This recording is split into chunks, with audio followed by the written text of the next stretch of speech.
માન્ય રાજ્યપાલશ્રી અને માન્ય મુખ્યમંત્રીશ્રીને રજૂઆત કરી છે કે દેશ આખો બંધારણથી ચાલે છે અને ગુજરાતની જે પૂર્વ પટ્ટી છે અંબાજીથી ઉમરગામમાં શિડ્યુલ 5 લાગુ છે, જેમાં મુંબઈ જમીન અધિનિયમનો જે કાયદો છે 1981 તહત 73 એની જમીન આદિવાસી પોતે પણ વેચી ના શકે અને બિન આદિવાસી ખરીદે નહીં શકે, છતાંય આ વિસ્તારોમાં એ નર્મદા જિલ્લાનું કેવડિયા હોય, ભરૂચનું ઝઘડિયા હોય, સુરતનું માંડવી માંગરોળ હોય કે વલસાડનું પારડી તાલુકો હોય, તમામ તાલુકાઓમાં આ 73 એની જમીનો બિન આદિવાસી લોકોએ ભોળા આદિવાસીઓ પર પટાવી ફોસલાવી દબાવીને જમીનો પચાવી પાડી છે અને કોમર્શિયલ બિલ્ડિંગો બિલ્ડરોએ બનાવી દીધી છે।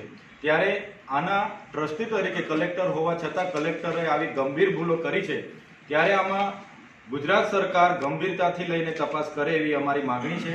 સરકાર આમાં ગંભીરતાથી તપાસ કરશે તો હું માનું છું જે રીતે આયુષ આંખ કલેક્ટરશ્રી અને જે રીતે લાંગા કલેક્ટરશ્રીનું જમીન કૌભાંડ બહાર આવ્યું છે એવી જ રીતના આ શિડ્યુલ વિસ્તારમાં 73 એની જમીનો જેણે પણ એને કરી છે, ભાડા પેટે દસ્તાવેજો કર્યા છે અને જેણે પણ નામો ટ્રાન્સફર કર્યા છે, તમામ કૌભાંડ બહાર આવશે અને રાજ્યવ્યાપી કૌભાંડ બહાર આવશે એવી અમને લાગી રહ્યું છે। તો આજે અમે માન્ય મુખ્યમંત્રીશ્રી અને રાજ્યપાલશ્રીને આ જ વિનંતી કરી છે કે આમાં નિષ્કર્ષ તપાસ થાય અને તમામ કલેક્ટરથી લઈને તલાટીઓ સુધી જે પણ જવાબદાર અધિકારીઓ છે, જે પણ જવાબદાર બિલ્ડરો છે, જે પણ જવાબદાર એજન્સીઓવાળા છે એમના પર કડકમાં કડક કાયદેસરની કાર્યવાહી થાય એવી અમારી માગણી છે। કોની અંદર સાંઠગાંઠ તમને લાગે છે કે જમીનનું જે હોય છે આ રીતની જમીન તો એની અંદર પોલિટિકલ અધિકારી કોની સાંઠગાંઠથી આ થયું લાગે તમને? બંધારણમાં સ્પષ્ટ ઉલ્લેખ છે, શિડ્યુલ એરિયામાં 73 એની જમીનો કોઈ આદિવાસી પણ વેચી નથી શકતો કે બિન આદિવાસી ખરીદી નથી શકતો, તો કેવડિયામાં આટલી બધી જમીનો કોના ઇશારે થયેલી છે? તો અહીંના કલેક્ટરો જે તે સમયના આવ્યા છે, એમણે એ જમીનો લઈને બિન આદિવાસીઓને આપી છે। એવી રીતના દાહોદમાં થયું છે, એવી રીતના ઝઘડિયામાં જે સ્ટોન કોરીઓ ચાલે છે એ તમામ જમીનો આદિવાસીઓની છે અને બિન આદિવાસીઓ ત્યાં કોરીઓ ચલાવે છે।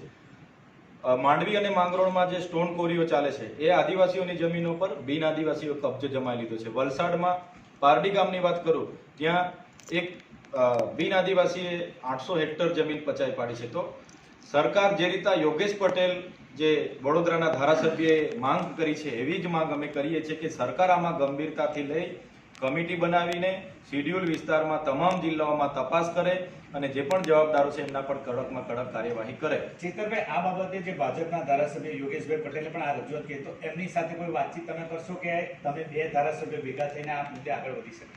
અમે જે રીતના વલસાડ કલેક્ટરનું જમીન કૌભાંડ બહાર આવ્યું, થોડા દિવસ પહેલા દાહોદ કલેક્ટરનું જમીન કૌભાંડ બહાર આવ્યું છે, અમે નર્મદામાં બી તપાસ કરી તો નર્મદા કલેક્ટરે પણ આવી જ રીતના જમીનો ટ્રાન્સફર કરી છે। 73 એની જમીનો પર એને કર્યા છે, ખોટા દસ્તાવેજો બનાવ્યા છે જે ઇનલીગલી છે, જે બંધારણનું ઉલ્લંઘન થાય છે, શિડ્યુલ 5નું ઉલ્લંઘન થાય છે, પેસા એક્ટનું ઉલ્લંઘન થાય છે। એટલે હું માનું છું જો સરકાર આમાં ગંભીરતાથી તપાસ કરશે તો ઇતિહાસનું સૌથી મોટું જમીન કૌભાંડ ગુજરાતમાંથી બહાર આવે એવી શક્યતાઓ છે। એના માટે તમે નર્મદા કલેક્ટરને જવાબદાર માનો છો? આ જે થયું છે એના પાછળ આ જે કૌભાંડો થયા છે ગુજરાતના અંબાજીથી ઉમરગામના શિડ્યુલ એરિયામાં થયા છે, તમામ 13 જિલ્લાના કલેક્ટરો આમાં જવાબદાર છે જે તે સમયના। આ માટે આવનાર દિવસોમાં અમે અમારો હેલ્પલાઇન નંબર પણ જાહેર કરવાના છે, 83 47 30 0077। જે પણ લોકો આવી અરજીઓ લઈને ફરિયાદો લઈને અમારી પાસે આવશે, અમે દરેક જિલ્લામાં એક લીગલી કમિટી બનાવવાના છે અને હાઈકોર્ટથી લઈને સુપ્રીમ કોર્ટ સુધી પણ લડવાના છે અને સરકાર આમાં સત્વરે યોગ્ય તપાસ નહીં કરાવશે તો આવનાર દિવસોમાં રાજ્યવ્યાપી આંદોલન પણ થશે। નર્મદામાં કયા કલેક્ટર પર નિશાન સાધી? જે તે વખતે અહીંના RS નીનામા કરીને કલેક્ટર શ્રી હતા, એમના સમય દરમિયાન ખૂબ આદિવાસીઓની જમીનો બિન આદિવાસીઓને આપવામાં આવી છે। ટ્રાઇબલ મ્યુઝિયમના નામે પણ આદિવાસીઓની જમીનો લઈને માટી કૌભાંડો થયા છે।